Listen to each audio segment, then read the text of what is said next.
புத்தகம் 2ஆம் அதிகாரம் 20ஆம் வசனத்திலிருந்து 26ஆம் வசனம் வரைக்கும். யாக்கோபு 20 2ஆம் அதிகாரம் 20ஆம் வசனத்திலிருந்து 26 வரைக்கும். வீணான மனுஷனே, கிரியைகள் அல்லாத விசுவாசம் செத்ததென்று நீ அறிய வேண்டுமோ? நம்முடைய பிதாவாகிய ஆபிரகாம் தன் குமாரன் ஈசாக்கை பலிபீடத்தின் மேல் செலுத்தின போது கிரைகளினாலே அல்லவோ நீதிமான் ஆக்கப்பட்டான். விசுவாசம் அவருடைய கிரைகளோடு முயற்சி செய்து கிரைகளினாலே விசுவாசம் பூரணப்பட்டதென்று காண்கிறாயே. அப்படியே ஆபிரகாம் தேவனை விசுவாசித்தான், அது அவனுக்கு நீதியாக எண்ணப்பட்டது என்கிற வேத வாக்கியம் நிறைவேறிற்று. அவன் தேவனுடைய சிநேகிதன் எண்ணப்பட்டான். ஆதலால் மனுஷன் விசுவாசத்தினாலே மாத்திரமல்ல, கிரைகளினாலேயும் நீதிமான் ஆக்கப்பட்டான் என்று நீங்கள் காண்கிறீர்களே. அந்தபடி ராகாப் என்னும் வேசியும் தூதர்களை ஏற்றுக்கொண்டு வேறு வழியாய் அனுப்பின போது கிரையினாலே அல்லவோ நீதிமான் ஆக்கப்பட்டாள். அப்படியே ஆவியல்லாத சரீரம் செத்ததாய் இருக்கிறது போல கிரையில் அல்லாத விசுவாசம் செத்ததாய் இருக்கிறது. கண்களை மூடி தேவன் நோக்கி பார்க்கலாம். அன்பின் பரலோக பிதாவே, இந்த காலை வேளையில் உம்முடைய வசனம் எங்களோடு பேசட்டும். ஆவியானவர் நீங்க எங்களோடு இடைபடுங்க, வழி நடத்துங்க. இயேசுவின் நாமத்தில் ஜெபிக்கிறோம் நல்ல பிதாவே, ஆமென். ஹல்லேலூயா. தொடர்ந்து யாக்கோபு புத்தகத்தை நாம் தியானித்து கொண்டு வருகிறோம். இன்றைக்கும் ரொம்ப முக்கியமான ஒரு பகுதி. அதாவது யாக்கோபு கிறிஸ்தவ வாழ்க்கையினுடைய ஒரு மைய பகுதியை தொட்டு என்ன பண்ணுறார், பேசுகிறார். இன்னைக்கு இந்த உலகத்தில் தேவனுடைய பிள்ளைகள் அப்படிங்கிறதுக்கு என்ன அடையாளம், ஐடென்டிஃபிகேஷன் அப்படின்னு ஒரு காரியம் ரொம்ப முக்கியம். இன்றைக்கு நாம் எல்லோருமே ஒரு கற்பனையான உலகத்தில் என்ன பண்ணுறோம், வாழ்ந்து கொண்டு இருக்கிறோம். அதாவது தேவ பிள்ளைகள் கிறிஸ்தவன் என்று சொல்லி ஒரு கற்பனையான ஒரு உலகம். நல்லா கவனிச்சு பாருங்க. சத்தியத்தை கேட்குறோம், வேத வசனத்தை என்ன பண்ணுறோம், நம்ம கேட்குறோம். அது நம்முடைய சிந்தனைக்குள்ளாக செல்லுகிறது. இதெல்லாம் சரி, இதெல்லாம் தவறு என்பதை தெளிவாக நம்ம புரிஞ்சு வச்சுருக்கோம். விசுவாசம் என்றால் என்னன்னு தெரியும், பரிசுத்தம் என்றால் என்னன்னு தெரியும், எதெல்லாம் செய்யக்கூடாது எதெல்லாம் செய்யணும் நல்லா தெரியும். ஆனால் இது எல்லாமே நம்முடைய வாழ்க்கையில் தினம்தோறும் பிரதிபலிக்கிறதா அப்படின்னு சொன்னால் அங்கே தான் ஒரு மிகப்பெரிய ஒரு பிரச்சனை.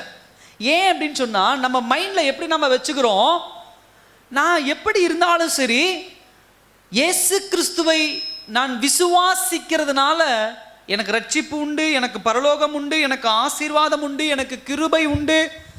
இந்த ஒரு மனநிலைமைக்குள்ளாக நம்ம என்ன பண்ணிடுறோம், வந்துடும். இதுதான் ஒரு மாய்மாலமான ஒரு கற்பனையான ஒரு உலகம்.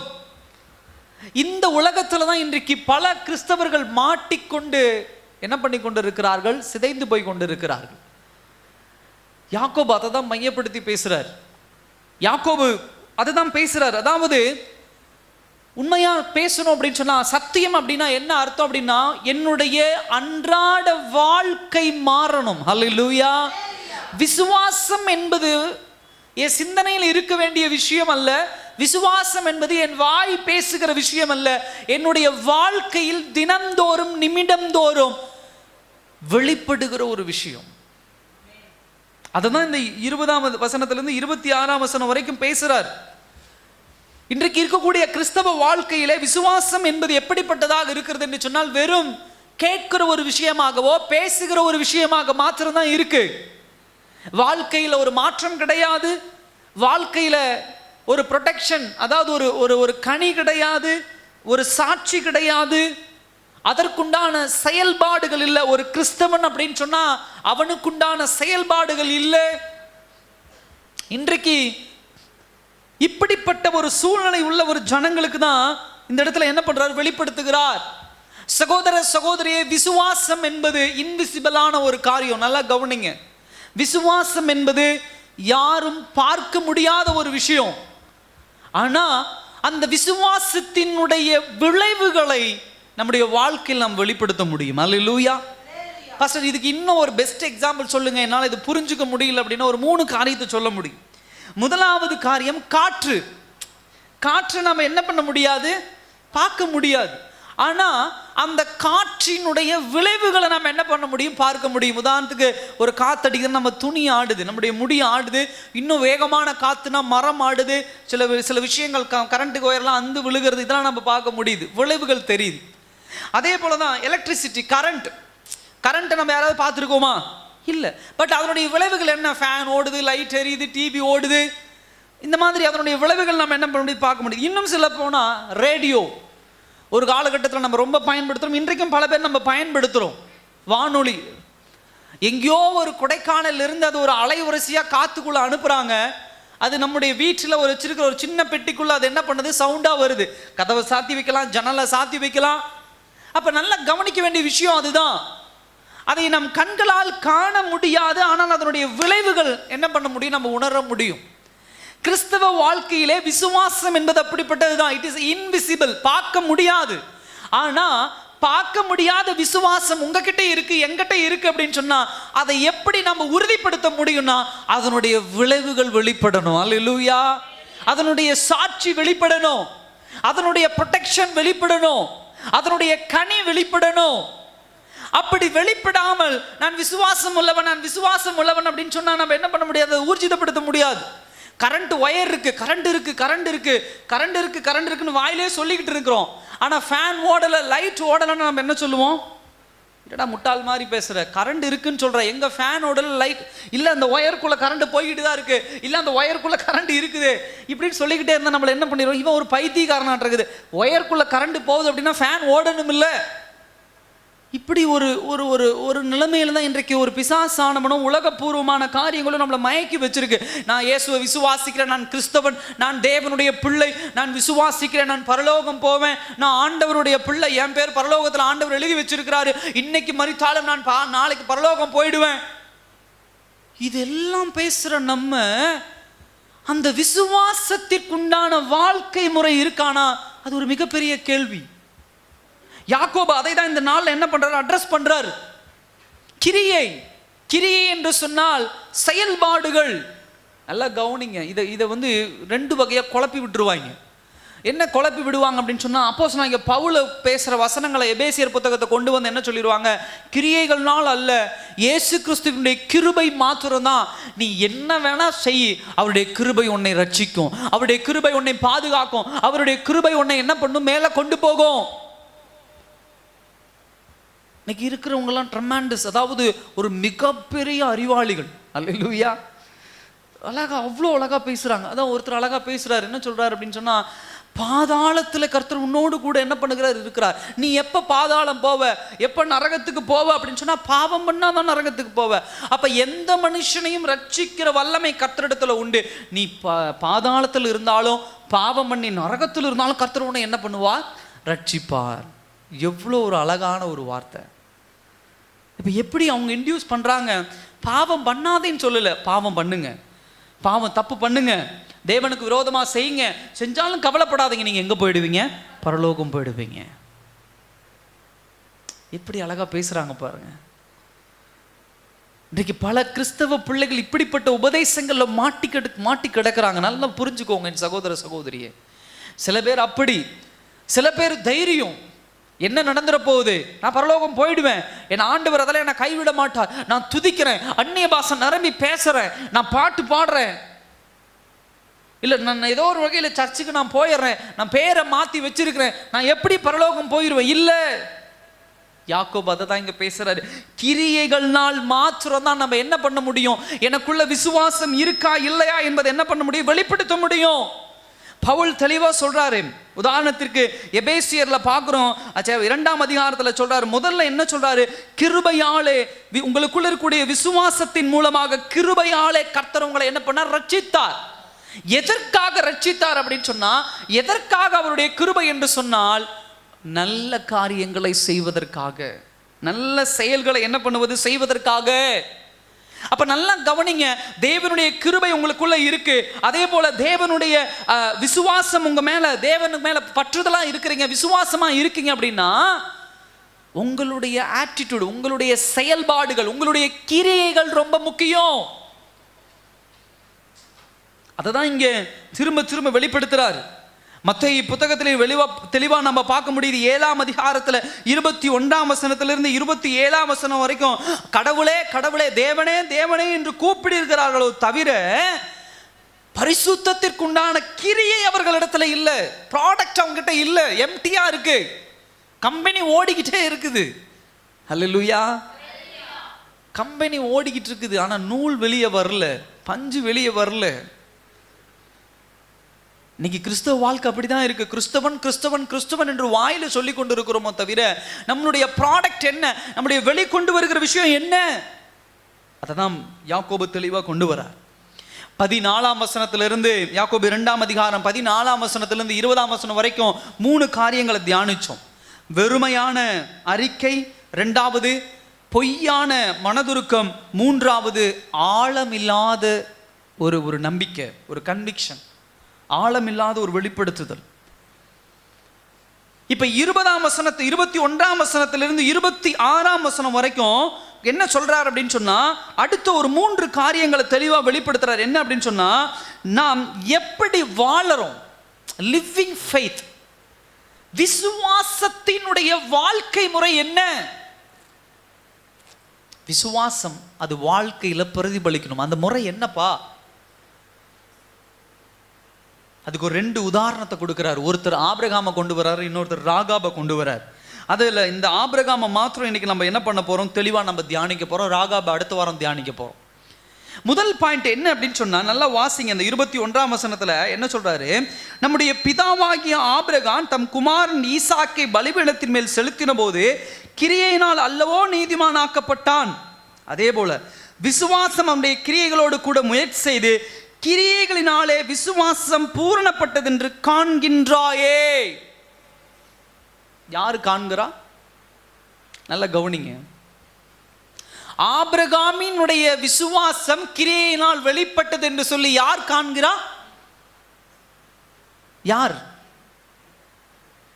சத்தமா சொல்லுங்க. யார் காண்கிறா? யாக்கோபு இந்த கடிதத்தை யாருக்கு எழுதுறான்?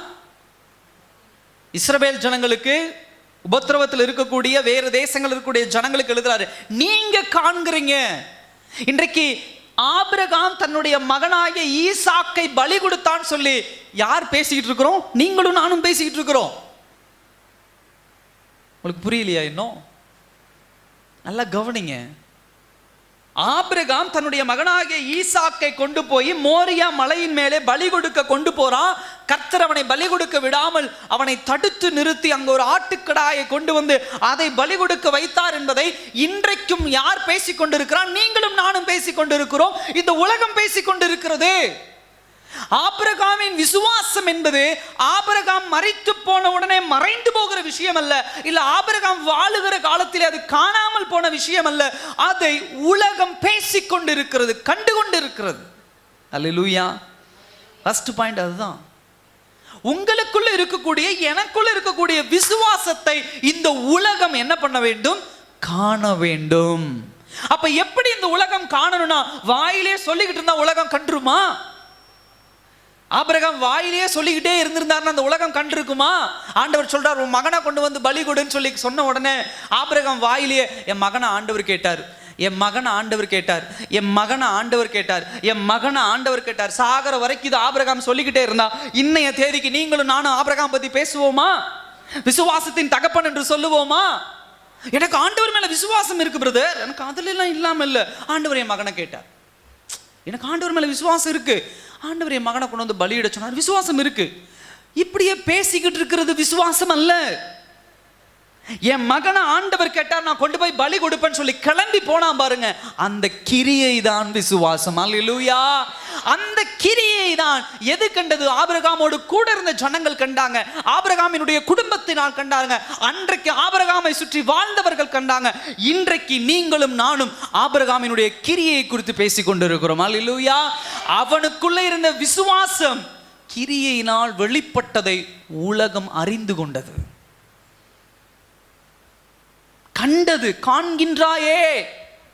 இஸ்ரவேல் ஜனங்களே, இஸ்ரவேல் தேசத்தை விட்டு வெளியே சுற்றி இருக்கக்கூடிய ஜனங்களை யாக்கோபு கேட்கிறாரு, ஆபிரகாமினுடைய கிரியை, அந்த விசுவாசத்தின் கிரியை நீங்க கண்டீங்களே, உங்களுடைய கிரியை, உங்களுடைய விசுவாசத்தை இந்த உலகம் காண்கின்றதா? என் வீடு காண்குதா? என் கணவர் காண்கிறாரா? என் மனைவி காண்கிறாரா? என் பிள்ளைகள் பார்க்கறாங்களா? என்னை சுற்றியுள்ள உறவினர்கள் பார்க்கறாங்களா? எனக்குள்ள இருக்கக்கூடிய விசுவாசம், என்னுடைய கிரியை, என்னுடைய செயல்பாடுகள் எப்படி வெளிப்படுகிறது? பேசுறாங்களா யாராவது? எத்தனை பேர் பேசியிருப்பாங்க? ஒருவேளை நல்லா யோசிச்சு பாருங்க. ஆபிரகாம் என் மகனை கொண்டு போய் நான் பலி கொடுக்க போறேன் அப்படின்னு சொன்னா முட்டாள் ஆபிரகாம் அப்படின்னு இருப்பாங்க. கூட வர ஜனங்கள் எல்லாம் சொல்லியிருப்பாங்க, ஆபிரகாமுக்கு அறிவில்லை, 100 வயசுல இப்பதான் ஒரு பையன் கிடைச்சிருக்குது, அந்த பையனை பலி கொடுக்க போறான் பாரு. இந்த சத்தத்தை எல்லாம் ஆபிரகாம் கேட்டிருந்தா என்ன சொல்லியிருப்பாரு? ஐயோ இல்லை, ஐயோ வேண்டாம் வேண்டாம், என் பையனை நான் பலி கொடுக்க மாட்டேன், ஒத்த பையனை ஆண்டவர் கொடுத்துருக்கிறாரு, நான் அதை எப்படி கொண்டு போய் பலி கொடுப்பேன் அப்படின்னு சொல்லி ஆபிரகாம் நின்றுப்பான்ல. அவனுடைய கிரியை என்ன? என் பையனை பலி கொடுக்க போறேன், நான் இதுதான் என்னுடைய வாழ்க்கை, இதுதான் என்னுடைய ஃபெய்த், இதுதான் என்னுடைய விசுவாசம். சகோதர சகோதரியே, நமக்குள்ள விசுவாசம் இருக்குன்னா அது வாயால அறிக்கையிட்டு இருக்க வேண்டிய வேலை, அறிக்கையிட்டு கொண்டு இருக்கிறதே இல்லை. எனக்குள்ள விசுவாசம் இருக்கு அப்படின்னு சொன்னா என் செயல்பாடுகள் காட்டணும் எனக்குள்ள விசுவாசம் இருக்குன்னு, என் கிரியை காட்டணும் விசுவாசம் எனக்குள்ள இருக்கு அப்படின்னு சொல்லி. சகோதர சகோதரியே, நல்லா புரிஞ்சுக்கோங்க, உங்களுக்குள்ள இருக்கக்கூடிய விசுவாசத்தை கர்த்தர் காண்கிறார். உங்களுடைய செயல்பாடுகள், உங்கள் கிரியைகள் இருக்கக்கூடிய விசுவாசத்தை உலகம் காண்கின்றது. ஹல்லேலூயா. நல்ல கவனமா கவனிங்க. விசுவாசத்தை 2 கூட்டம் காணணும், 2 பேர் காணணும். எனக்குள்ள விசுவாசம் இருக்கா இல்லையான்னு என் தேவன் அறிந்து கொள்ளுகிறவராக இருக்கிறார். நான் இயேசுவின் மேல் விசுவாசம் வைத்திருக்கிறேனா இல்லையா என்பதை என்னுடைய கிரியை மூலம் இந்த உலகம் அறிந்து கொள்ளணும். நம்ம மிஸ் பண்ற இடம் எங்க தெரியுமா? எனக்குள்ள விசுவாசம் இருக்கு அப்படின்னு சொல்லி இந்த உலகம் அறிந்து கொள்ளுகிறதா? தேவ பிள்ளைகள் இன்னைக்கு நம்ம கேட்டுக்கொள்ள வேண்டிய கேள்வி அதுதான். அடுத்தவர்களுக்கு முன்னாடி நிற்கும் பொழுது எப்படிப்பட்ட கிரியை நமக்குள்ள இருந்து வெளிப்படுகிறது? விசுவாசத்தின் கிரியை வெளிப்படுகிறதா? எந்த இடத்துல உலகத்திற்கு முன்னாடி நீங்க தேவனுடைய பிள்ளை, நீங்கள் கர்த்தரை நம்பி இருக்கிறீர்கள் என்கிறத வெளிப்படுத்துறீங்க? கதவை சாத்தி ஜெபிக்கும் பொழுது நான் ஆண்டவரை உண்மையே நம்பி இருக்கிறேன், என் ஆண்டவர் வல்லமை உள்ளவர், என் ஆண்டவர் மகிமை உள்ளவர், இல்லை இப்படிப்பட்ட கூடாரத்துக்குள்ள எல்லா கிறிஸ்தவர்களும் நம்ம ஒன்று கூடி இருக்கும் பொழுது என் தேவன் நல்லவர், என் தேவன் போதுமானவர், என் தேவனுக்காக நான் வைராக்கியம் பாராட்டுவேன், என் கர்த்தரனை ஆசீர்வதித்தார், இதெல்லாம் சொல்ற நம்ம உலகத்திற்குள்ளாக போகும் பொழுது என்னுடைய கிரியை நான் சொல்லுகிற வார்த்தையின் பிரகாரம் இருக்கிறதா? சொல்றோமா? கிரியை எப்படி இருக்கு? செயல்பாடுகள் எப்படி இருக்கு? யாக்கோபு கேட்கிற கிறிஸ்தவ வாழ்க்கையிலே நாம் தோற்று போகிறதுக்கு உண்டான காரியம் அதுதான். கிறிஸ்தவர்களாகிய நாம் இன்றைக்கும் ஒரே இடத்துல உட்கார்ந்து கொண்டிருக்கிறது காரியம் அதுதான். இல்ல, கர்த்தர் ஒருபோதும் 5 அப்பம் 2 மீனை வச்சுட்டே நீங்க வாழுங்கன்னு ஆண்டவர் சொல்லல. ஏன் பாஸ்டர் என் கையில 5 அப்பம் 2 மீன் இருக்கு, ஆனா யாருக்கும் அது பிரயோஜனம் இல்லாம இருக்கு அப்படின்னு சொன்னா அதுக்கு ஒரே ஒரு காரணம், உங்களுடைய 5 அப்பம் 2 மீன்கள் அது தேவனுடைய கரத்துல இல்ல, கிரியை இல்ல, கொடுக்க மாட்டேங்கிறீங்க ஆண்டவருடைய கரத்துல, நீங்களே வச்சுக்கிறீங்க. செயல்பாடு அதுதான். இந்த பசங்க கொண்டு வந்து ஆண்டவருடைய கரத்துல கொடுத்தாங்க, இந்தாங்க ஆண்டவரே 5 அப்பம் 2 மீன் இருக்கு, எனக்குன்னு வேணுங்கிற பக்கத்தில் இருக்கன்னு சொல்லியிருப்பான். இத்தனை பேர் சாப்பாடு எல்லாம் 3 நாளாக இருக்கிறோம், நீ கொண்டு போய் கடவுள்கிட்ட கொடுத்துட்டீங்கன்னா உனக்கு திரும்ப கிடைக்குமாப்பா? இதை கொண்டு போய் ஆண்டவர்கிட்ட கொடுத்தீங்கன்னா என்ன ஆகுறது? உனக்கு போதுமா? உன் சாப்பாட்டுக்கு போதுமா? கண்டிப்பாக சொல்லியிருப்பாங்க. ஆனால் என்ன கிரியை? அந்த பசங்களுக்குள்ள இருந்த விசுவாசம் என்ன? அந்த சிறுபிள்ளைகளுக்குள்ள இருந்த விசுவாசம் என்ன? என் ஆண்டவர் கேட்டார், நான் அவர்கிட்ட கொடுத்துறேன், அவர் கொடுப்பார். உலகம் கண்டது. இன்னைக்கு நீங்களும் நானும் பேசுறோம் அந்த சிறுவர்களை குறித்து. நாளைக்கு ஒருவேளை தேவனுடைய சித்தம் இருக்குமே ஆனால் பரலோகம் போனா அந்த பசங்களை பார்த்து நம்ம பார்க்க முடியும், ஆச்சரியப்பட முடியும். எப்படிப்பா? என் பாக்கெட்ல அந்த 5 அப்பம் 2 மீன் இருந்தால் அது எனக்கே பிரயோஜனம் இல்லாமல் போயிடும். ஆனால் அதே 5 அப்பம் 2 மீன் ஆண்டவர் கரத்தில் கொடுத்தன்னா அது அபரிவிதமா ஆசீர்வாதம். எல்லாரும் சாப்பிட்டாங்க, இந்த பசங்களும் சாப்பிட்டாங்க. நான் விசுவாசிக்கிறேன், அவங்க 5 அப்பம் 2 மீன் மாத்திரம் சாப்பிட்ருக்க மாட்டாங்க. கொடுத்த பசங்க 5க்கு மேலே 10 பிரெட்டு 10 பன்னு சாப்பிட்ருக்கலாம். 2 மீன் தான் சாப்பிட்ருப்பாங்களா? இல்லை, இன்னும் 7-8 மீன் என்ன பண்ணியிருக்கலாம், சேர்த்து சாப்பிட்டு. இன்னைக்கு நம்ம பண்ணுற தவறு அதுதான், தவறு அதுதான். அல்லேலூயா. கிரியை ரொம்ப முக்கியம். அன்றைக்கு தீர்க்கதரிசி போய் கேட்குறாரு, அம்மா சாப்பாடு இருக்கா அப்படின்னு கேட்குறாரு. என்ன கிரியை? நான் ஆண்டவர் மேலே விசுவாசம் உள்ளவன், ஆனால் சாப்பாடு தரமாட்டேன், என்கிட்டயே கொஞ்சம் மாவும் கொஞ்சம் என்னதான் இருக்கு, உங்களுக்கு தரமாட்டேன் அப்படியே சொன்னாங்க. இல்லை, நீர் தீர்க்கதரிசி, இந்தாங்க சாப்பாடை வச்சுக்கோங்க, மாவை வச்சுக்கோங்க, எண்ணெய் வச்சுக்கோங்க, கொஞ்சம் மாவு தான் இருக்கு, நீங்கள் வச்சுக்கோங்க, கொஞ்சம் என்னதான் இருக்கு, நீங்கள் வச்சுக்கோங்க. நடந்த விஷயம் என்ன? பஞ்சகாலம் தீரு மட்டும் என்ன குறையல அவங்க வாழ்க்கையில்? குறையல. அதுதான் கிரியை. உலகம் காணணும் நீங்க யாருடைய பிள்ளைன்னா அது உங்களுடைய செயல்பாடுகள் இருக்கணும். சகோதர சகோதரி, இன்னைக்கு முதலாவது காரியம் ஆண்டவர் அதான் பேசுறாரு. உங்களுடைய கிரியை மூலமா டெமான்ஸ்ட்ரேட் பண்ணுங்க, வெளிப்படுத்துங்க. சில நேரங்கள்ல ஆண்டவருக்காக சில இடத்துல நிக்கணும் வைராக்கியமா, அதுதான் கிரியை, அதுதான் செயல்பாடு. அப்படி நின்னு பாருங்க. நீங்க ஆண்டவருக்காக நின்னீங்க அப்படின்னு சொன்னா உங்களுடைய கிரியை வெளிப்பட்டுச்சுன்னா உலகம் காண ஆரம்பிக்கும். அல்லேலூயா. உலகம் காண ஆரம்பிக்கும். யோசேப்பு எனக்கு ரொம்ப பிடிச்ச விஷயம் அதுதான். அவனுடைய கிரியை ரொம்ப முக்கியம். தேவனுக்காக நின்னா அவருடைய நண்பர்கள், அவனுடைய அண்ணன் தம்பி கிண்டல் பண்ணாங்க, அவனுடைய அப்பா கிண்டல் பண்ணாங்க, போத்திபார் வீட்டில் தவறான ஒரு முறை நடந்தது, சிறைச்சாலையில் அவனை கிண்டல் பண்ணாங்க, எல்லா இடத்துலையும் அவனை கேலியும் கிண்டலுக்கு உண்டான. ஆனால் அவனுடைய கிரியை என்ன? விசுவாசத்தால் நின்னான். நான் இப்படித்தான் இருப்பேன். அவனுடைய கிரியையினுடைய வெளிப்பாடு என்ன? நான் தேவனுடைய பிள்ளை என்பதை தன் செயல்பாடுகள் மூலியமா காமிச்சான். இன்றைக்கு நாம் செய்கிற தவறு அதுதான். ஏன் நம்முடைய வாழ்க்கை ஆசீர்வதிக்கப்படலை? ஏன் நம்முடைய வாழ்க்கையில் பிரச்சனைகள் தீர்க்கப்படலை? ஏன் நம்முடைய வாழ்க்கையில் மேன்மை இல்லை அப்படின்னு சொன்னா நம்முடைய கிரியை, விசுவாசத்தின் வெளிப்பாடுக்குண்டான கிரியை இல்லை. நீங்கள் வாயில சொல்றது, நீங்கள் ஜெபிக்கிறது, நீங்கள் கற்றுக்கொள்ளுகிற, நீங்கள் கேட்கிற வசனத்தின் பிரகாரம் இந்த உலகத்தில் உங்களுடைய கிரியை இல்லை. இந்த உலகம் என்றைக்கு நீங்கள் கேட்கிற வசனத்தின் பிரகாரம் இந்த உலகம் உங்களுடைய கிரியை பார்க்க ஆரம்பிக்கிறதோ அப்பொழுதே உங்கள் கிரியைக்கு ஏற்ற மிகப்பெரிய அற்புதங்களையும் அதிசயங்களையும் இந்த உலகம் என்ன பண்ணும் பார்க்கும். அல்லேலூயா. முதல் பாயிண்ட் அது ரொம்ப முக்கியம். ரட்சிப்பு அப்படிதான் வந்துச்சு.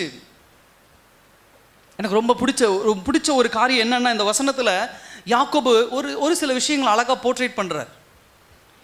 முதலாவது காரியம் என்ன அப்படின்னு சொன்னா, யாக்கோபு தன்னுடைய சொந்த தேசத்தில் இருக்கும் பொழுது தேவனுடைய வார்த்தை யாக்கோபை தேடி வரும் பொழுது அவருடைய முதலாவது விசுவாசத்தின் ஒரு பிளைண்ட் ஃபோல்டான ஒரு கண்மூடித்தனமான விசுவாசத்தினுடைய கிரியை என்ன அப்படின்னா, தன் சொந்த தேசத்தையும் இனத்தையும் ஜாதியையும் சொத்து பத்துக்களை எல்லாம் விட்டுட்டு தேவன் காண்பிக்கிற தேசத்துக்கு என்ன பண்ண பயணப்பட்டு போனான். அல்லேலூயா. இதுல ஒரு விஷயம் என்ன தெரியுமா? ஆபிரகாம்கிட்ட நீங்க பார்க்க வேண்டிய விஷயம், ஆபிரகாம் ஆண்டவரை அறிந்தவன் கிடையாது. இதுக்கு முன்னாடி அவன் ஆண்டவரை பார்த்தது கிடையாது. இதுக்கு முன்னாடி அவன் ஆபிரகாம் ஆண்டவரை கும்பிட்டு இருந்தவன் கிடையாது. ஆபிரகாமுடைய தொழில் என்ன? என்ன சிலை செய்கிறவன்? அதுதான் அவனுடைய தொழில். ஆபிரகாம் விக்கிரக ஆராதனை செய்கிற ஒரு மனுஷன்.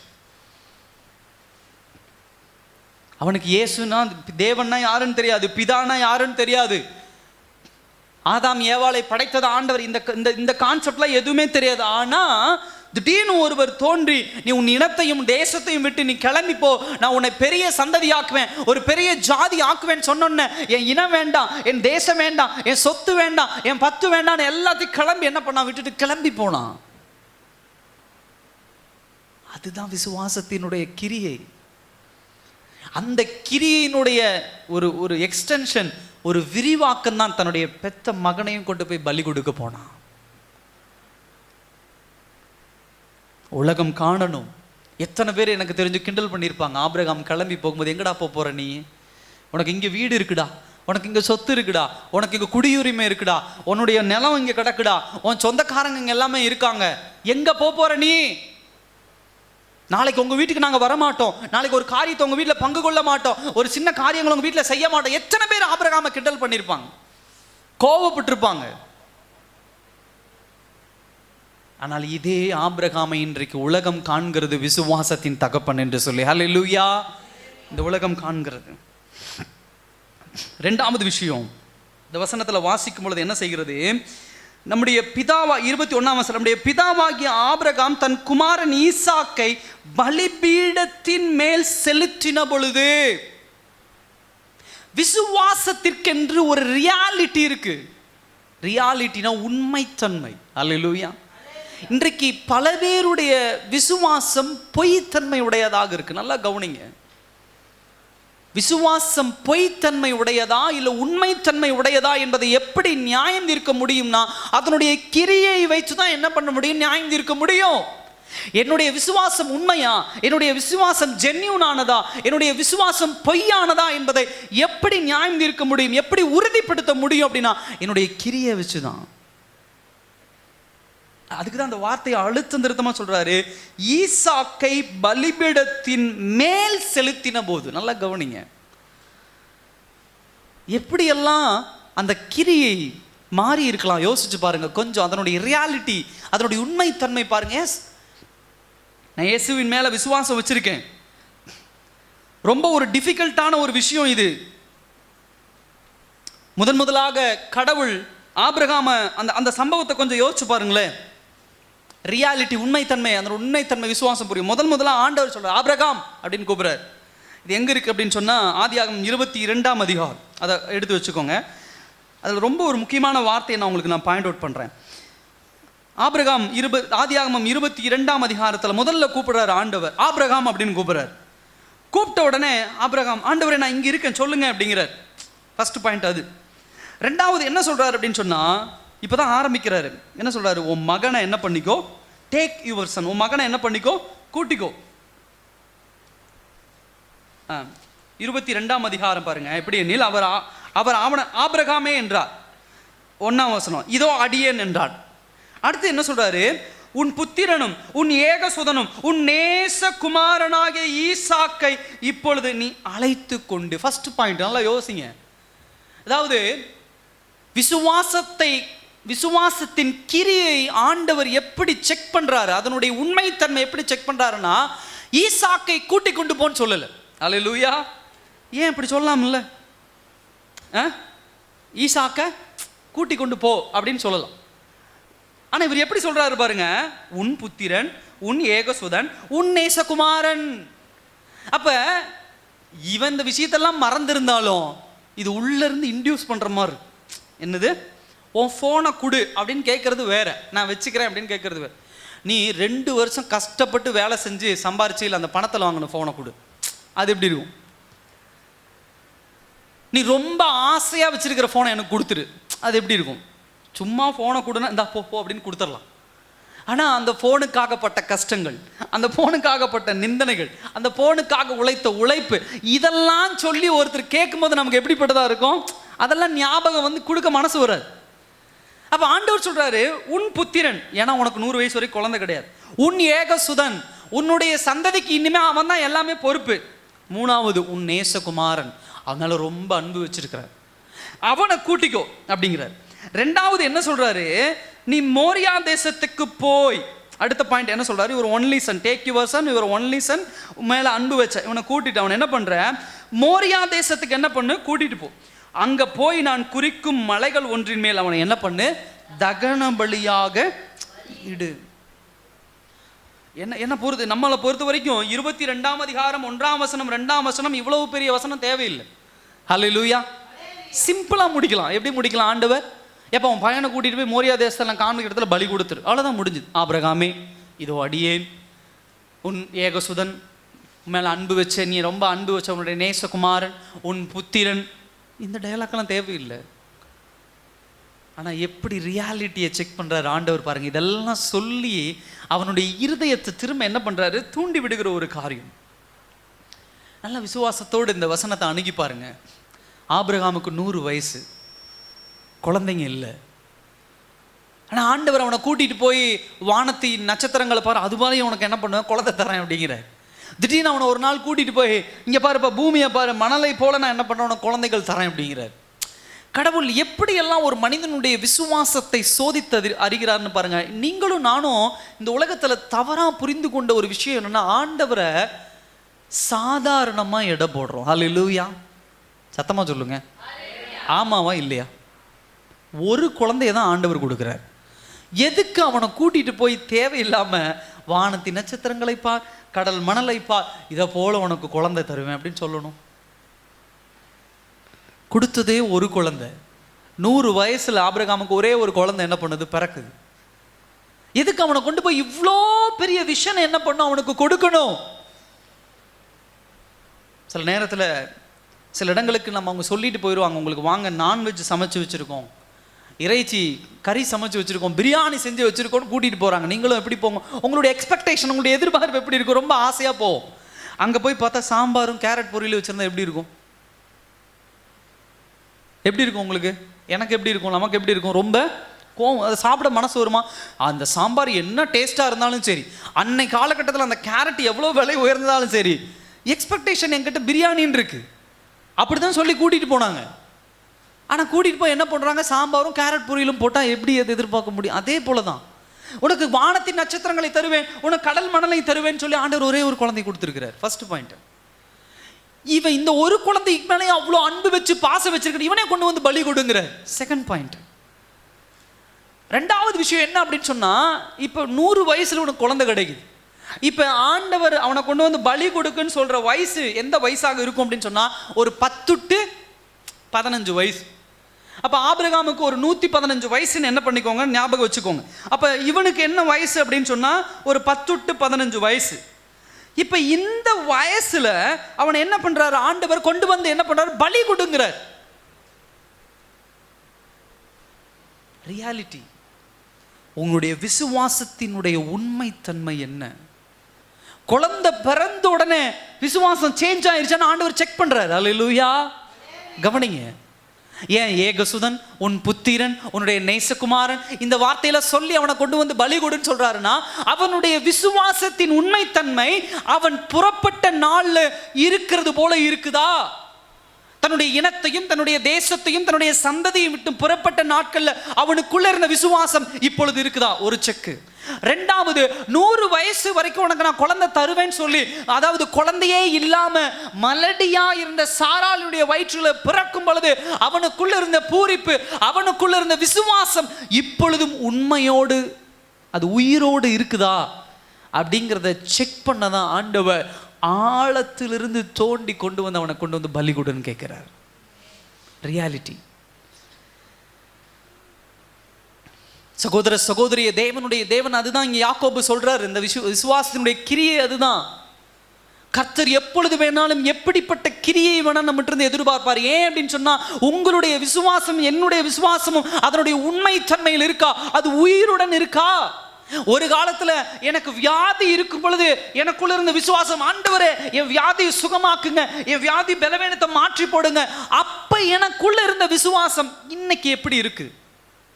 செக் பண்ணுவார் ஆண்டவர். எப்படி செக் பண்ணுவார்? வேறொரு விஷயத்தை கொடுத்து, வேற ஒரு காரியத்தை கொடுத்து, வேற ஒரு கிரிட்டிக்கலான ஒரு சம்பவத்தை கொடுத்து, வேற ஒரு சோதனையை கொடுத்து, வேற ஒரு உபத்திரவத்தை ட்ரையலை கொடுத்து ஆண்டவர் சோதிக்கிறவராக இருக்கிறார். இங்க ஆபிரகாமை கர்த்தர் சோதித்தார். அதனுடைய ரியாலிட்டி என்ன? ரெண்டாவது பாயிண்ட் அது. ஆனா மூணாவது பாயிண்ட் ரொம்ப முக்கியமான ஒரு விஷயம் அப்படின்னு சொன்னா, ஆபிரகாம்கிட்ட இருந்த ஒரு விஷயம். ஏன் அவன் விசுவாசத்தின் தகப்பன் அப்படின்னு சொன்னா, நல்லா கவனிங்க.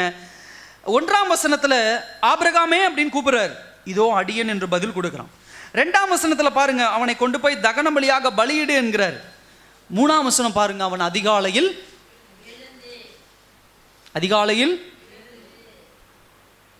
ப்ரிப்பேர் ஆயிட்டான், தயாராயிட்டான். எதுக்கு? பலி கொடுக்க.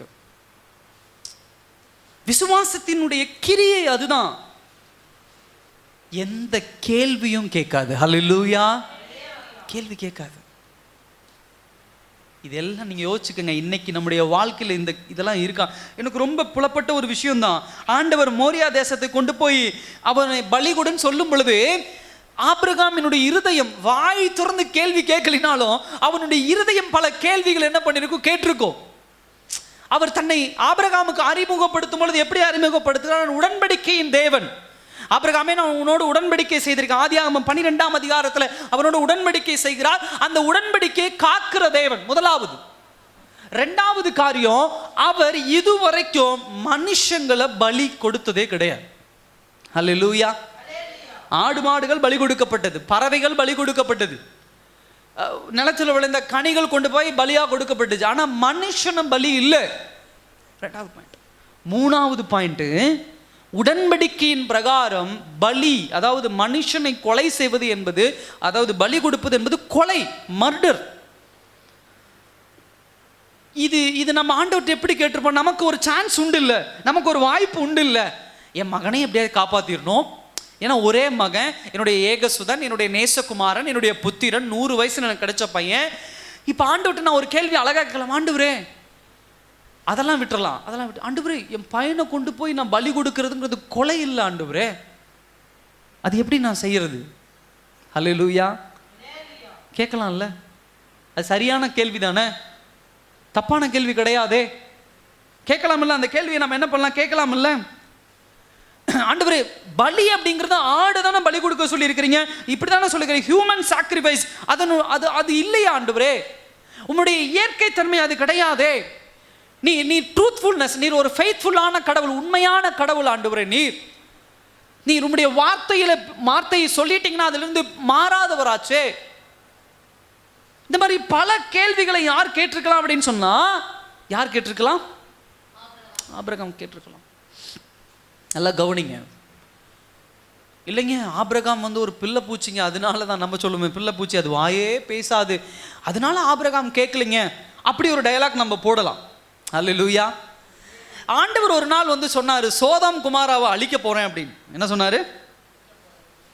ஆபிரகாம் சொன்னாரு, இங்க பாருப்பா, சோதம் குமாராவில் உபத்திரவங்கள் பெருகிருச்சு, அதனால சோதம் குமாராவை அழிக்க போறேன் அப்படின்னா. அப்ப ஆபிரகாம் என்ன பண்ணாரு? அப்படி சொல்ல, எடுத்தோன்னா ஒரு நீதிமான் சொல்ல, எடுத்தோன்னா என்ன சொன்னார் ஆபிரகாம்? ஆண்டவரே, 100 நீதிமான் இருந்தா அழிக்க மாட்டீங்களா அப்படின்னாரு. அழிக்க மாட்டேன். 50 நீதிமான் அழிக்க மாட்டேன். 25 நீதிமான் அழிக்க மாட்டேன். 10 நீதிமான் அழிக்க மாட்டேன். 1 நீதிமான் அழிக்க மாட்டேன். லோத்து குடும்பம் இருக்கு, அழிச்சிடாதீங்க. தேவனோடு வாக்குவாதம் பண்ணுகிற ஒரு ஆபிரகாமை நம்ம என்ன பண்ண முடியுது? அந்த சோதம் குமார பட்டனுடைய அழிவிலே நம்ம பார்க்க முடியுது. அப்ப ஆபிரகாம் சாதாரண ஆள் கிடையாது, ரொம்ப ஒரு ஞானமுள்ள ஒரு மனுஷன். கடவுளையே என்ன பண்றான்? அந்த லோத்து குடும்பத்தை காப்பாற்றுவதற்கு கடவுளோடு வாக்குவாதம் பண்ணுகிற திராணி உள்ள ஒரு திறமையுள்ள ஒரு மனுஷன்.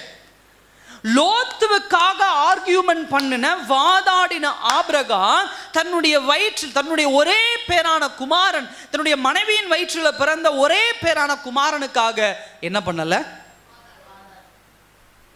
சத்தமா சொல்லுங்க எல்லாரும். கேள்வியே கேட்கல. அல்லேலூயா. கிரியை ஆண்டவர் கேட்டுட்டார். நல்லா கவனிங்க, அதுக்கு வித்தியாசம் உண்டு. அழிக்க போறேன்னு ஆண்டவர் சொல்றாரு, இங்க கொண்டு வந்து எனக்கு கொடுன்னு ஆண்டவர் கேட்கிறார். கிரியை எதிர்பார்க்கிறார். 3வது வசனம் சொல்லுது, அதிகாலையில் எழுந்து. நம்மளா இருந்தா என்ன பண்ணியிருப்போம்? ஒருவேளை இது உண்மையா இருக்குமோ, இல்லை இது பொய்யா இருக்குமோ, இல்லை இன்னொரு இடத்துல கன்ஃபார்ம் பண்ணிப்போமே, இல்லை அங்கே கன்ஃபார்ம் பண்ணிப்போமே.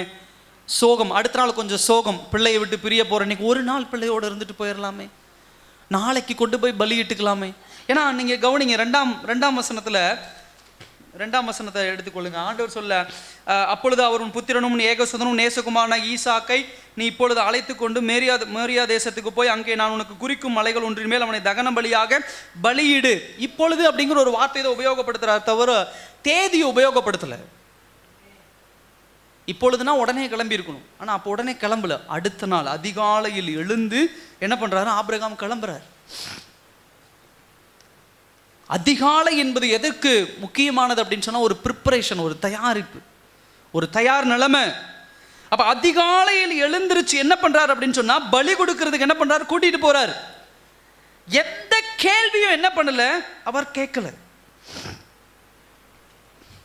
எனக்கு அந்த இன்சிடென்ட்லாம் கொஞ்சம் வாசிச்சு பார்த்தீங்கன்னா ஒரு அழகான ஒரு விஷயம். ஆபிரகாமுக்கு ஏன் ஆபிரகாம் அவ்வளவு விசுவாசம் கர்த்தர் மேல வச்சிருந்தாருங்கிற ஒரு அழகான இன்சிடென்ட் உங்களுக்கு புரியும். என்ன புரியும் அப்படின்னு சொன்னா, நல்லா கவனிங்க.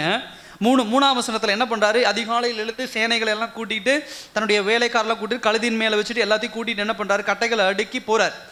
3 நாள் பிரயாணம். 3ஆம் நாளில் ஆபிரகாம் தன் கண்களை ஏறெடுத்து பார்ப்போது தூரத்தில் அந்த இடத்தை கண்டான். ரைட். 5ஆம் வசனம், அப்பொழுது ஆபிரகாம் தன் வேலைக்காரரை நோக்கி, நீங்கள் கழுதையை நிறுத்தி இங்கே காத்திருங்கள், நானும் பிள்ளையாண்டானும் அவ்விடம் மட்டும் போய் தொழுது கொண்டு உங்களிடத்தில் திரும்பி வருவேன் என்றான். திரும்பி வருவேன் என்றான்.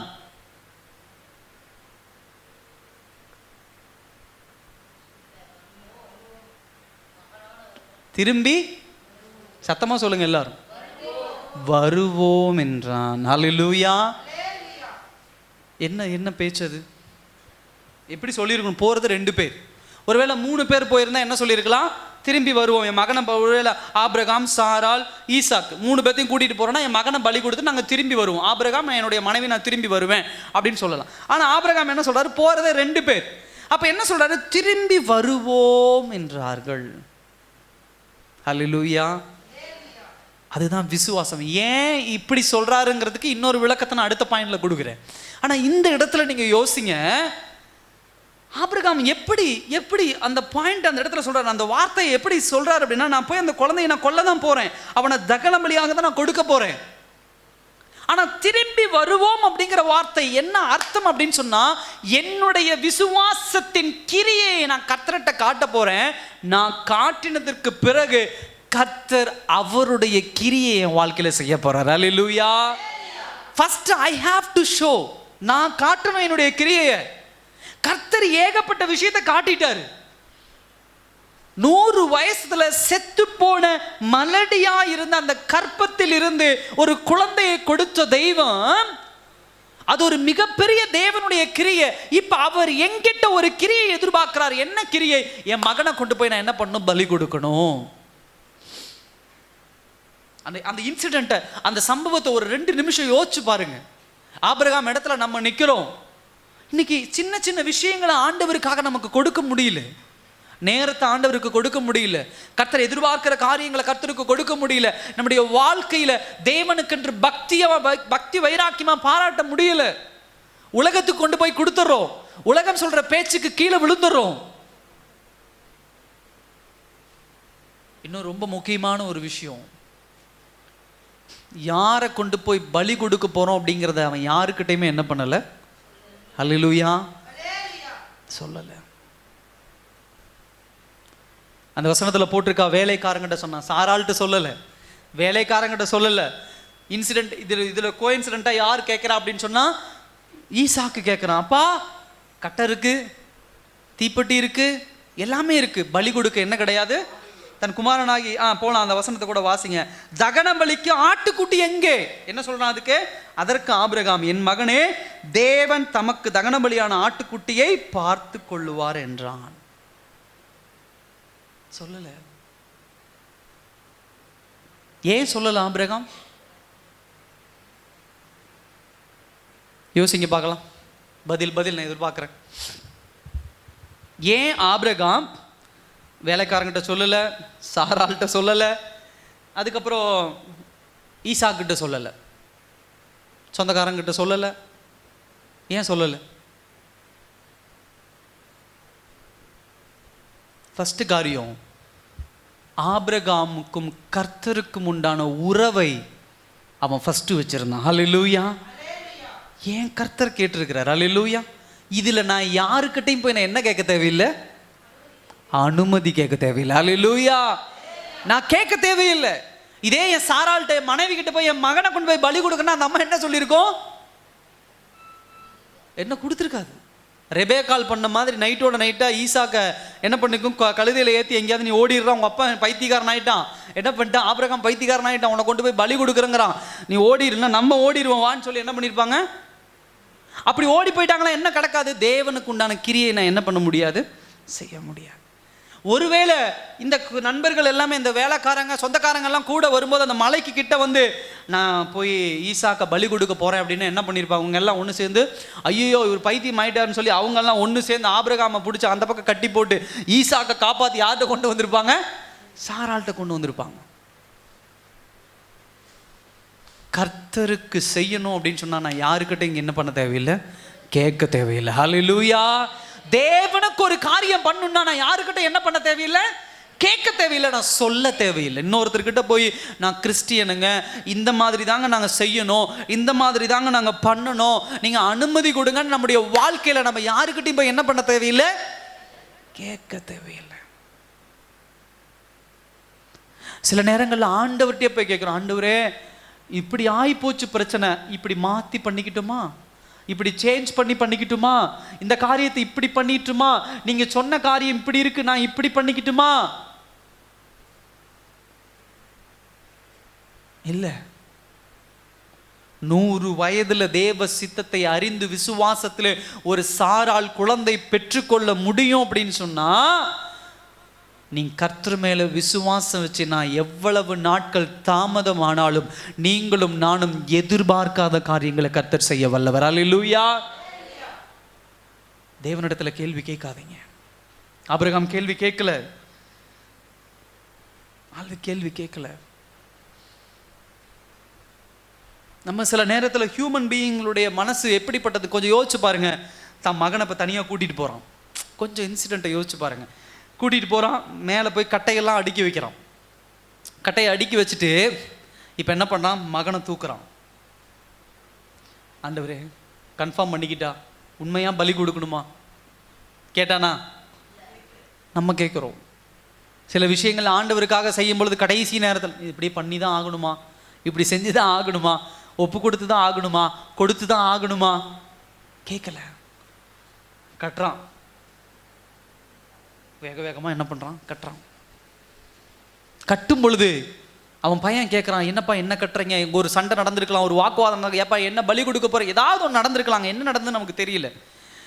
ஆனால் நம்ம பொறுமையாக கட்டியிருக்கலாம், கயிறு அந்த போகிற மாதிரி கட்டியிருக்கலாம், என்னென்னமோ வேலைத்தனம் பண்ணியிருக்கலாம். ஒருவேளை ஆண்டவர் இப்போ பேசுவாரோ, ஆண்டவர் அப்போ பேசுவாரோ, ஆண்டவர் இந்த மாதிரி பேசுவாரோ, இதை லேட் பண்ண கயிறை மறந்துட்டு வந்த ஆண்டவர் கீழே போய் நான் என்ன பண்ணுறேன், என் வேலைக்காரங்கிட்ட மறுபடியும் நான் வாங்கிட்டு வந்து, இந்த மாதிரியான காரியங்கள் நமக்கு பிடிக்காத காரியங்கள் நடக்கும்போது நம்ம என்ன பண்ணுவோம், பண்ண மாட்டோமா என்ன?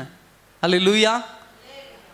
வீட்டில் மறந்து வச்சுட்டு வந்துட்டேன், வீட்டில் அங்கே வச்சுட்டு வந்துட்டேன், பிடிக்காத காரியத்துக்கு இந்த பதிலாம் நம்ம சொல்கிறது உண்டு. இல்லை, கட்டுறான், உடைக்கப்பட்டிருக்கான். நல்லா யோசிங்க, எப்படி உடைக்கப்பட்டிருக்கான்னு பாருங்க. கடைசி வரைக்கும் உடைக்கப்படலை. கடைசியில் நடந்தது என்ன? 7ஆம் வசனம். அப்பொழுது ஈசாக்கு தன் தகப்பன், அதெல்லாம் கேட்டுட்டு 8ஆம் வசனம் 9ஆம் வசனம் பாருங்க. பலிபீடத்தில் அவனை கிடத்தினான். 10ஆம் வசனம் பாருங்க.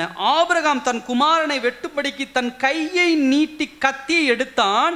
அப்பொழுது கர்த்தருடைய தூதனான ஒரு வானத்திலிருந்து ஆபிரகாமே ஆபிரகாமே என்று கூப்பிட்டார். இதோ என் அடியேன் என்றான். என்னன்னு கூப்பிட்டாரு? சத்தமா. ஏன் அப்படின்னா ஆண்டவருக்கு தெரியும், ஒரு நிமிஷம் தாமதிச்சிருந்தா என்ன பண்ணியிருப்பான் ஆபிரகாம்? தகன பலியா கொடுத்திருப்பான் மகனை. ஒரு ஆண்டவருக்குன்னு ஒரு காரியத்தை செய்யும் பொழுது முழு மனதா தொடங்கிட்டீங்கன்னா முழு மனதா போயிடுங்க. கடைசி கொடுக்கட்டா வேண்டாமா, கொடுக்கட்டா வேண்டாமா, செய்யட்டா வேண்டாமா, பண்ணட்டா வேண்டாமா, அவங்க என்ன சொல்லுவாங்க, இவங்க என்ன சொல்லுவாங்க, இவங்க எப்படி சொல்லுவாங்க, அவங்க எப்படி. உன்னுடைய விசுவாசத்தின் கிரியை என்னன்னு யோசிங்க. உலகபூர்வமான மனுஷ கிரியை நமக்குள்ள இருந்துச்சுன்னா மனுஷனை பார்த்துக்கிட்டு இருப்பான். அவன் அப்படி சொல்றான், இவன் இப்படி சொல்றான், இவன் இந்த மாதிரி சொல்றான். ஏங்க ஆபிரகாம் விசுவாசத்தின் தகப்பன் அப்படின்னு சொல்றோம்? இதனாலதான். நல்லா கவனிங்க. 22ஆம் அதிகாரம் வரைக்கும் ஆபிரகாமுக்கு அப்படிப்பட்ட ஒரு டைட்டில் கொடுக்கல, விசுவாசத்தின் தகப்பன் சொல்லி. அதுக்கப்புறம் தான் அந்த டைட்டில் என்ன பண்ணுகிறது கொடுக்கும். 4வது விஷயம் நான் வேகமா முடிக்க விரும்புறேன். 4வது விஷயம் விசுவாசம். நான் ஏற்கனவே சொன்ன ஒரு பாயிண்ட்டுக்கு இப்போ நான் திரும்ப வரேன். அவன் சொல்றான், தொழுது கொண்டு உங்களிடத்துக்கு திரும்பி வருவோம் அப்படின்னு சொன்னான். ஏன் அப்படி அந்த ஒரு தைரியத்துல சொன்னான்? அது ஒரு மிகப்பெரிய ஒரு கேள்வி. அதுக்கு நீங்க வாங்க எபிரேயர் புத்தகம் எடுங்க. எபிரேயர் 11ஆம் அதிகாரம் எடுங்க. எபிரேயர் 11 18ஆம் வசனம் வாசிங்க.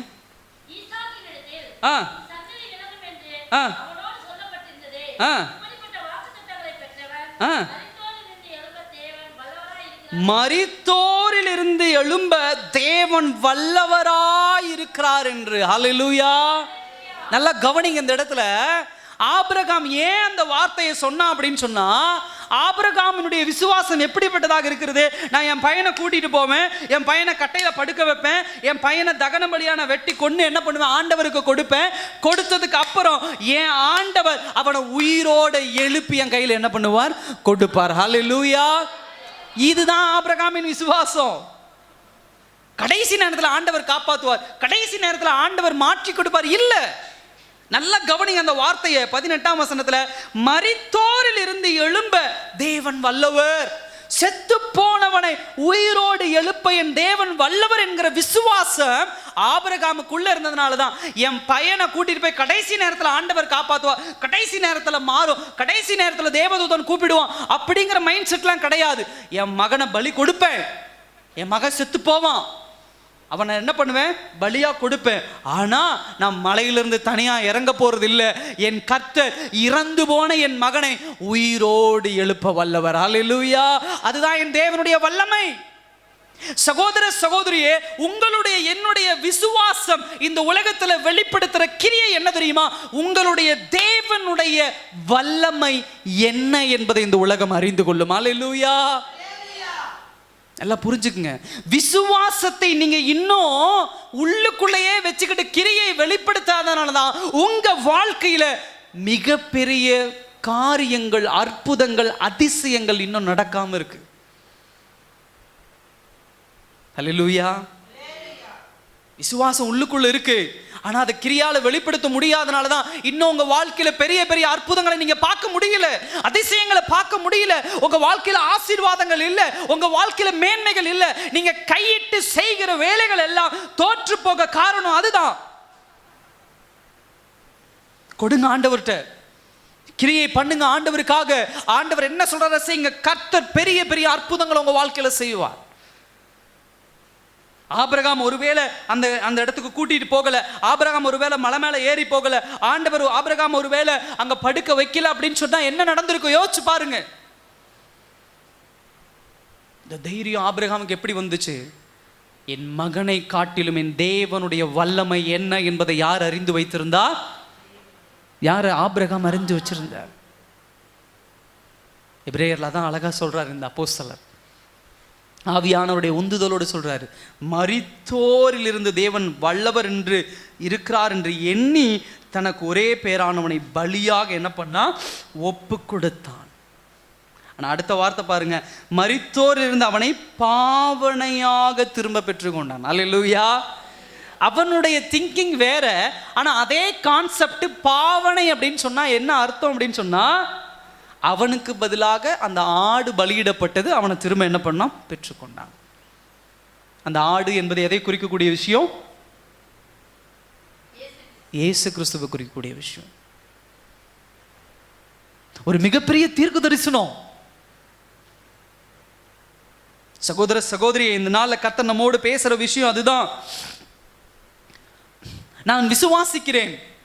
ஆபிரகாம் ஒரு மிகப்பெரிய டிஸப்பாயின்மெண்ட் ஆயிருப்பான். டிஸப்பாயிண்ட் அப்படின்னு சொன்னால் அவனுக்கு கொஞ்சம் டிஸப்பாயின்மெண்ட்டை எப்படி சொல்லலாம், அவனுக்கு கொஞ்சம் கஷ்டமாக இருந்திருக்கும்.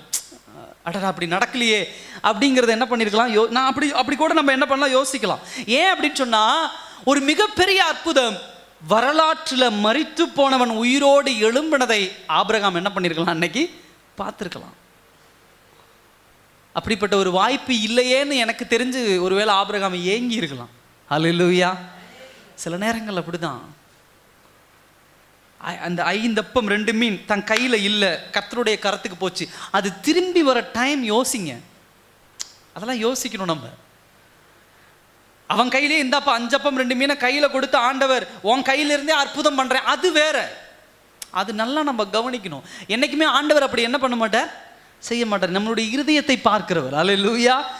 அந்த டைம் எனக்கு வயிறு பசி, அந்த சின்ன பிள்ளை, அப்போ என் கையில் 5 அப்பம் 2 மீன், இது என் கையிலிருந்து எங்கே போகணும்? சத்தமாக சொல்லுங்க. இயேசு கிறிஸ்துவுடைய கைக்கு போகணும். அல்லேலூயா. அங்கே போய் தான் என்ன பண்ணும்? அங்கே போய் தான் ஆசீர்வாதம். என் கையிலிருந்து ஆசீர்வாதம் இல்லை. ஃபர்ஸ்ட் இன்சிடென்ட் நல்லா திங்க் பண்ணுங்க. அந்த டைமை யோசிங்க. இவர் கையிலிருந்து அவர் கைக்கு போக எப்படி ஒரு 2-3 நிமிஷம் நடந்திருக்கலாம். அவர் கையிலிருந்து அது மேலே தூக்கி ஜெபிச்சு எல்லாத்துக்கும் டிஸ்ட்ரிபியூட் பண்ணுற நேரம் ஒரு 5 நிமிஷம். டோட்டலாக ஒரு 10 நிமிஷம். அவங்களுடைய விசுவாசம் எந்த அளவுக்கு பூஸ்ட் ஆயிருக்குன்னு பாருங்க, எந்த அளவுக்கு உயர்ந்திருக்குன்னு பாருங்க. கையில் வச்சுக்கிட்டே நான் ஆண்டவர் கொடுக்குறேன், ஆண்டவர் ஆசீர்வதிப்பார் என்பது வேற.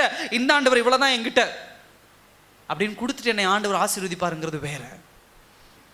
அதே போல அந்த விதவை, இப்போ நான் ஏற்கனவே சொன்னேன், அந்த அம்மா சொல்லுது, ஐயா எங்ககிட்ட கொஞ்சம் மாவும் கொஞ்சம் எண்ணெயும் தான் இருக்குது, அவ்வளோதான் இருக்குது, அதை நாங்கள் என்ன பண்ண போகிறோம், சாப்பிட்டு நாங்கள் என்ன பண்ண போகிறோம், சாக போகிறோம். ஒரு டைம் எடுத்துக்கோங்க. இப்போ நீங்கள் தான் சொல்ல போகிறீங்க.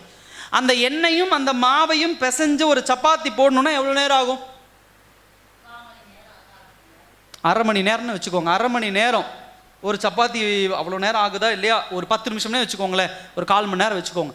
1/4 மணி நேரம் நீங்கள் சப்பாத்தி, ஏன்னா அந்த காலத்தில் நம்ம ஒரு மாதிரி கேஸ் அடுப்புலாம் கிடையாது, விறகு பற்ற வச்சு அதெல்லாம் எரிஞ்சு சப்பாத்தி போட்டு எண்ணெய் போட்டு, இந்த அம்மா பசியோடு இருக்குது, அந்த பையன் பசியோடு, அந்த குழந்தை பசியோடு கத்துது, சப்பாத்தி போட்டு அதை கொண்டு போய் யார் கையில் கொடுக்கணும்? தீர்க்கதரிசி எலியாவினுடைய கையில் கொண்டு போய் கொடுக்கணும். இப்போ எலியா அந்த சப்பாத்தி சாப்பிட எவ்வளோ நேரம் ஆயிருக்கும்? 10 நிமிஷம் 15 நிமிஷம் என்ன பண்ணிருக்கோம், அந்த 2 சப்பாத்தி சாப்பிட டைம் எடுத்துருக்கும்.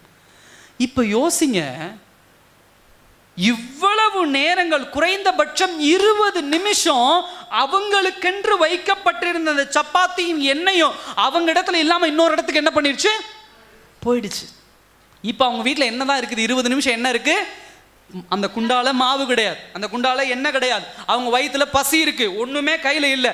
20 நிமிடம் கழித்து எலியா சாப்பிட்ட பிறகுதான் இப்ப வந்து மறுபடியும் பார்க்குறாங்க, அந்த மாவும் எண்ணெயும் அப்படியே இருக்கு. எடுக்கிறாங்க, அப்படியே இருக்கு, எடுக்கிறாங்க, அப்படியே இருக்கு, எடுக்கிறாங்க, அப்படியே இருக்கு. பஞ்சகாலம் தீர மட்டும் அந்த மாவை எடுக்கிறாங்க, அப்படியே இருக்கு, மாவு எடுக்கு. அந்த மாவை முதல் தடவை அவங்க எடுக்கலைன்னா அது ஒரு தடவை தான் வந்திருக்கும். அவங்க எடுத்து ஆண்டவருக்கு கொடுத்ததுனால வந்துகிட்டே இருந்தது. ஹல்லேலூயா. அதுதான் விசுவாசம். விசுவாசம் என்பது என்ன அப்படின்னு சொன்னா, நம்மளுடைய மனுஷனுடைய எக்ஸ்டெண்ட் வரைக்கும் போகணும், எல்லா வரைக்கும் வைத்து கொண்டு போகணும். அது நம்முடைய கிரியைகள்னால என்ன பண்ணும்? வெளிப்படணும். சகோதர சகோதரி, நம்முடைய கிரியை தான் தேவனுடைய கேரக்டர் என்ன, நீங்க வணங்குற கடவுளுடைய குணம் என்ன, தேவனுடைய வல்லமை என்ன என்பதை இந்த உலகத்துக்கு வெளிப்படுத்தும். வெளிப்படுத்த உங்க கடவுளுடைய குணம் என்பதை உங்க சுற்றி உள்ளவர்கள் அறிந்து கொள்ளணும், உங்களுடைய உறவினர்கள் அறிந்து கொள்ளணும். நீங்க விசுவாசத்தின் கிரியை உங்க வாழ்க்கையில வெளிப்படுத்துங்க, வெளிப்படுத்தி பாருங்க. ஆண்டவருடைய பிள்ளை, இந்த காரியத்தை நான் செய்ய மாட்டேன், இந்த விஷயங்கள் நான் பங்கு கொள்ள மாட்டேன், என் குடும்பத்தில் இந்த காரியத்தை நான் அனுமதிக்க மாட்டேன், நான் விசுவாசத்தில் தான் நிற்பேன், நீ என்ன வேணா பண்ணிக்கோ அப்படின்னு உன்னுடைய உறவினர்கள் மத்தியில், உன் வீட்டை சுற்றி உள்ளவர்கள் மத்தியில், உன்னுடைய குடும்பங்களுக்கு மத்தியில் நீங்க நின்று பாருங்க. உன் வாழ்க்கையில கர்த்தர் செய்கிற அற்புதம் அதிசயத்தையும் அத்தனை பேரும் நின்று பார்க்க முடியும், நின்று பார்க்க முடியும். ஒரு நாள் சொன்னாங்க, நீ போய் எப்படி வாழ்ந்துருவ, இந்த கடவுளை நம்பி இப்படி போறியே, எல்லாத்தையும் விட்டு பிரிஞ்சு போறியே, சொந்தத்தை விட்டு போறியே, ஜாதியை விட்டு போறியே, நம்முடைய கூட்டத்தை விட்டு போறியே, நம்முடைய குடும்பத்தை விட்டு போறியே, எந்த விஷயத்திலும் பங்கு கொள்ள மாட்டேங்கிறியே, நீயும் எதுவும் கூப்பிட மாட்டேங்கிறியே, நீ எப்படிதான் நல்லா இருந்துருவின்னு பார்த்தரலாம், நீ எப்படிதான் நின்றுவின்னு பார்த்தரலாம் அப்படின்னாங்க. இன்றைக்கு அதே வாய்க்கள் சொல்லுது, நீங்க நல்லா இருக்கிறீங்க. அல்லேலூயா. அதே வாய் சொல்லுது, நீங்க பரவாயில்ல, நல்லா இருக்கிறீங்க, நீங்க பரவாயில்ல, ஆசீர்வாதமா இருக்கிறீங்க, நாங்க இப்படி இருக்கிறோமே. கிரியை தேவை. கிரியையில தோற்று போறதுனால யாரோ ஒருவருடைய பேச்சை கேட்டு, யாரோ ஒருடைய காரியத்தை கேட்டு நம்முடைய வாழ்க்கையில நம்ம ஆசீர்வாதத்தை இழந்து போறோம். சகோதர சகோதரியே, தேவனுக்கென்று கிரியை வெளிப்படும்னா கிரேட் திங்ஸ், அதாவது மிகப்பெரிய மனுஷனால் யூகிக்க முடியாத அற்புதங்களை நம்முடைய வாழ்க்கையில் ஆண்டவர் செய்கிறவர். ஹல்லேலூயா. தேவன் செய்கிறவர். யாக்கோபு அதை தான் பாயிண்ட் அவுட் பண்றார். இந்த அற்புதத்தில் அதான் அவர் என்ன பண்றார்? தேவ குணம் என்ன என்பது வெளிப்படுத்தும், இந்த உலகம் காணும், இந்த உலகம் அறிந்து கொள்ளும். நல்லா கவனிங்க. சாக்ரிஃபைஸ், அதாவது பலி என்பது நல்லா கவனிக்கணும். இந்த இடத்துல நீங்க 2 வகையா புரிஞ்சுக்கலாம். பலி என்பது ஈசாக்கை பலி கொடுப்பது அல்ல, ஆபிரகாம் தன்னைத்தானே பலி கொடுக்கிறான். ஹல்லேலூயா. நல்லா கவனிக்கணும். தன்னைத்தானே ஆபிரகாம் பலி கொடுக்கிறான். நம்மளுடைய பாயிண்ட் என்னன்னா, ஈசாக்கை பலி கொடுக்க போறான் இல்ல, தன்னைத்தானே பலி கொடுக்க போறான். தன்னுடைய ஒரே பேரான குமாரன், என் மகன், என்னுடைய வாரிசு, என்னுடைய ஏகசுதன், என்னுடைய நேசகுமாரன், என் என்றிருந்த ஆபிரகாம் என்ன பலி கொடுக்க போறேன். அங்க படுத்திருக்கிறது நமக்கு வேணா ஈசாக்கா தெரியலாம், ஆனா ஆபிரகாமுக்கு அது ஈசாக்கு இல்லை, என்னுடைய சரீரம், அவன் ஏன் பிள்ளை. ஐ எம் சாக்ரிஃபைஸ், நான் கொடுக்கிறேன், என் பையனை பலியா கொடுக்கிறேன் அப்படிங்கிறத விட என்ன பலியா கொடுக்கிறேன். அதுதான் விசுவாசத்தினுடைய கிரியை. அந்த எக்ஸ்டென்ஷன் நம்ம போக முடியுதா? ஆபிரகாம் அந்த அளவுக்கு பர்ஃபெக்டான ஒரு ஆள் கிடையாது. இந்த விசுவாசத்தினுடைய எல்லையை நீங்க பாக்குறீங்க. ஆபிரகாம் இடத்துல இவ்வளவு விசுவாசமான ஆபிரகாம் ஆரம்பத்திலிருந்து ஃபெய்த்தான ஆளுங்க. அது அவருடைய திறமைங்க, அவருக்குள்ள இல்ல. ஆபிரகாம் ரொம்ப வீக்கான ஒரு ஆளு. நிறைய இன்சிடென்ட் நம்ம பார்க்க முடியும். எகிப்து தேசத்துல சாராளை என்னன்னு சொல்லுவாப்புல? ஆபிரகாம் தங்கச்சின்னு சொல்லுவாப்புல. ஏன் அப்ப விசுவாசத்தை காட்டியிருக்கலாம்ல? ஆபிரகாமுக்கு இல்ல. அதே போல குழந்தை இல்லை அப்படின்னா ஆகார போய் திருமணம் பண்ணிக்கோன்னா உடனே போய் ஆகார திருமணம் பண்ணிடுவார். குழந்தை பிறக்கும், இஸ்மவேல் பிறக்கும், அது ஒரு சந்ததியா மாறும், ஒரு மிகப்பெரிய ஒரு ஒரு ஒரு சண்டையா மாறிடும் அது. இப்படிப்பட்ட ஆபிரகாம் தான் இப்ப எப்படி நியாயம் தீர்க்கப்படுகிறான்? விசுவாசத்தினுடைய தகப்பன். வளர்றான் கொஞ்சம் கொஞ்சமா. சகோதர சகோதரியே, நீங்களும் நானும் எப்படி வளரும்? கிரியையினால வளர்றோமா? கடைசி ஒரு வார்த்தை சொல்லி நான் முடிக்க விரும்புகிறேன். எடுங்க யாக்கோபினுடைய புத்தகம் எடுங்க. யாக்கோபினுடைய புத்தகம் 22ஆம் வசனத்தில் நம்ம பார்க்குறோம். என்ன அப்படின்னு சொன்னா, அந்த வசனத்தை வாசிங்களேன். முயற்சி செய்து கிரியைகளினாலே விசுவாசம் பூரணப்பட்டது. ஹல்லேலூயா. விசுவாசம் எப்பொழுது முழுமை அடையும், பூரணம் அடையும் அப்படின்னு சொன்னா நம்மளுடைய கிரியைகளினாலே. ஹல்லேலூயா. அதுதான் முழுமை, அதான் ஒரு கம்ப்ளீட்னஸ். இன்னைக்கு பல பேருடைய விசுவாசம் முழுமை கிடையாது. வாயில சொல்லிக்கிட்டே இருக்கலாம், ஏசப்பா தான் தெய்வம், ஏசப்பா. அது ஒரு முழுமையா, ஒரு பூரணமா, ஒரு சம்பூரணமான இல்ல. என்னுடைய கிரியை தான் என்னுடைய விசுவாசம் பூரணமா இல்ல முழுமையா என்பதை என்ன பண்ண முடியும்? காட்ட முடியும்.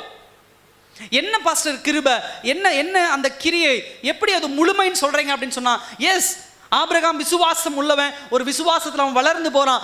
ஆனா அவனுடைய கிரியை தான் காட்டுச்சு அவனுடைய விசுவாசம் முழுமையானது என்று சொல்லி. எப்படின்னா, ஒரு கசப்பு இல்லை, என்ன கிடையாது, ஒரு கசப்பு தன்மை இல்லை. கசப்பு தன்மை இல்லை அப்படின்னு சொன்னா, ஆண்டவர் கேட்டாரு, ஆண்டவர் எடுத்துக்கிட்டாரு, நான் ரொம்ப சோகமா இருக்கிறேன், நான் ரொம்ப கஷ்டமா இருக்கிறேன், நான் மன வேதனையோடு இருக்கிறேன்.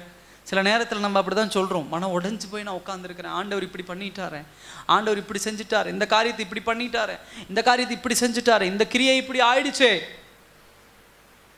ஆபிரகாம் மனம் உடைஞ்சு போகிறவனா தான் அதிகாலையில் என்ன பண்ண மாட்டான், எழும்ப மாட்டான். எல்லாவற்றையும் பர்ஃபெக்டாக கொண்டு போனான், பர்ஃபெக்டாக கொண்டு போனான். ஒரு கசப்பு இல்லை அவங்கிட்ட கர்த்தர் மேலே. என் சகோதர சகோதரியே, கர்த்தருடைய நீதி உங்களுக்குள்ள இருக்கு, கர்த்தருடைய நீதி தன்மை உங்களுக்குள்ள இருக்குன்னா அதை எப்படி வெளிக்காட்ட முடியும்னா உங்களுடைய கிரியைகளால தான் வெளிக்காட்ட முடியும். கிரியை ரொம்ப முக்கியம். இயேசு கிறிஸ்துவுடைய வாழ்க்கையை ஒரு வைட் ஆங்கிளில் பாருங்க, ஒரு விரிவான ஒரு பார்வையில் பாருங்களேன். அவருடைய கிரியை ரொம்ப முக்கியம். எந்த இடத்திலும் பிதாவை விட தான் மேலானவர் என்பதை அவர் என்ன பண்ணல, பிரகடனப்படுத்தலை. ஏற்கனவே சொன்ன 5 அப்பம் 2 மீன் ஜெபம் பண்ண வேண்டிய அவசியம் கிடையாது, அவர் கடவுள். ஆனால் ஏன் அந்த இடத்துல அவர் ஜெபம் பண்றார் அப்படின்னு சொன்னா, பிதாவின் சித்தத்தை நிறைவேற்ற வந்திருக்கேன் நான். ஜெபம் பண்றார். ஏன் இரவு முழுவதும் அவர் ஜெபம் பண்றாரு? பிதாவின் சித்தத்தை நிறைவேற்ற வந்திருக்கேன்.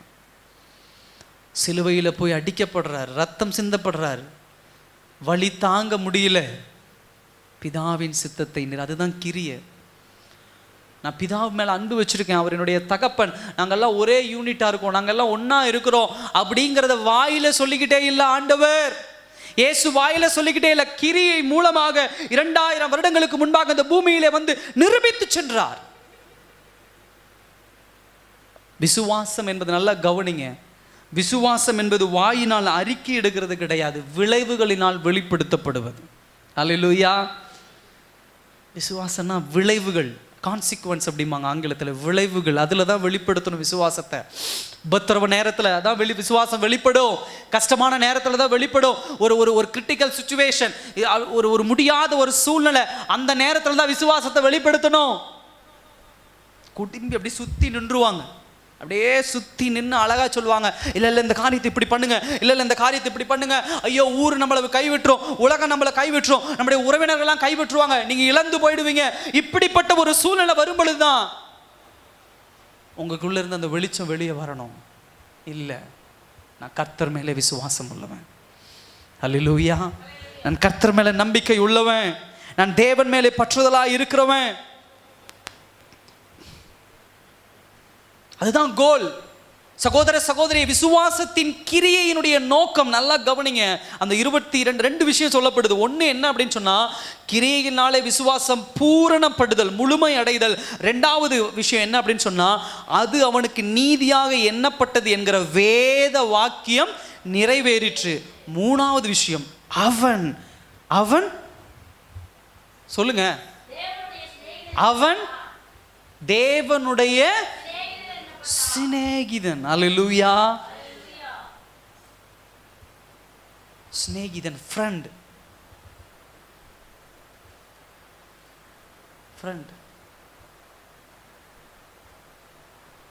இதை எங்க பார்க்க முடியும் தெரியுமா? சோதம் குமோரா பட்டணத்தை அழிக்க போகும்போது அழகா ஒரு சொல்லுவார். அந்த வார்த்தை எடுங்களேன். 18ஆம் அதிகாரம் நினைக்கிறேன், ஆதியாகமம்.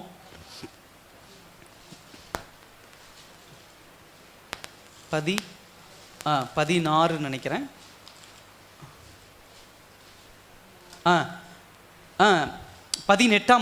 18ஆம் அதிகாரம் 18ஆம் வசனத்தில் சொல்லுவாரு, நான் செய்ய போகிறதை ஆபிரகாமுக்கு, அல்லேலூயா, நான் செய்ய போகிறதை ஆபிரகாமுக்கு. எத்தனை காரியத்தை நம்ம குடும்பத்தில் நமக்கு மறைச்சு பண்றாங்க. அல்லேலூயா. கணவன் மனைவிக்குள்ள, பிள்ளைகளுக்குள்ள, சொந்தக்காரங்களுக்குள்ள, உறவினர்களுக்குள்ள எவ்வளோ விஷயத்தை மறைக்கிறாங்க. இவங்களே மறைக்கிறாங்கன்னா கடவுள் சொல்றாரு, நான் எப்படி மறைப்பேன் என் பிள்ளைகிட்ட, நான் எப்படி என் நண்பன்கிட்ட மறைப்பேன்? இதை போல ஒரு உறவு எங்கேயும் கிடையாது. அல்லேலூயா. அப்புறம் ஏன் பாஸ்டர் என் வாழ்க்கை இப்படி எல்லாம் பிச்சு போட்ட மாதிரி ஆயிடுது, என் வாழ்க்கை குழப்பம் ஆயிடுது, என் வாழ்க்கையில் பிரச்சனை ஆயிடுது, என் வாழ்க்கையில் ஆசீர்வாதம் இல்லாமல் போகுது, என் வாழ்க்கையில் போராட்டம் வருது, என் வாழ்க்கையில் கண்ணீராக இருக்குது, என் வாழ்க்கையில் நிந்தனையாக இருக்குது, நான் செய்கிற காரியம் எதுவும் வாய்க்க மாட்டேங்குது, ஏன் அப்படின்னு சொன்னால் இன்னும் உங்களுடைய விசுவாசத்தினுடைய கிரியை வெளிப்படலை. நீங்க எப்ப விசுவாசத்தின் கிரியை இந்த உலகத்தில் வெளிப்படுத்த ஆரம்பிக்கிறீங்களோ அப்ப சொல்லுவார் ஆண்டவர், என் மகனுக்கிட்ட நான் எதையாவது மறைப்பனா, இது ஆகும், இது ஆகாது, இதை நான் செய்ய போறேன் அப்படிங்கிறத ஆண்டவர் முன்னமே உங்ககிட்ட எங்கிட்டே சொல்லிடுவார். அல்லேலூயா. ஆண்டவர் சொல்லிடுவார், இதுதான் நமக்கு உண்டான ரிசல்ட். நீங்க வேணா உங்க சொந்தக்காரங்களுக்கு ரொம்ப உண்மை உள்ளவங்களா இருங்களேன். என்ன பண்ணுங்க, ரொம்ப உண்மை உள்ளவங்களா இருங்க. அவங்கள சந்தோஷப்படுத்துங்க. ஃபியூச்சரில், எதிர்காலத்தில் பாருங்க, நிறைய விஷயங்கள் உங்ககிட்ட இருந்து மறைப்பாங்க.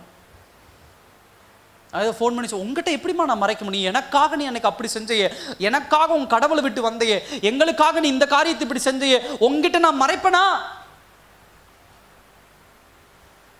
ஒன்றும் இல்லை.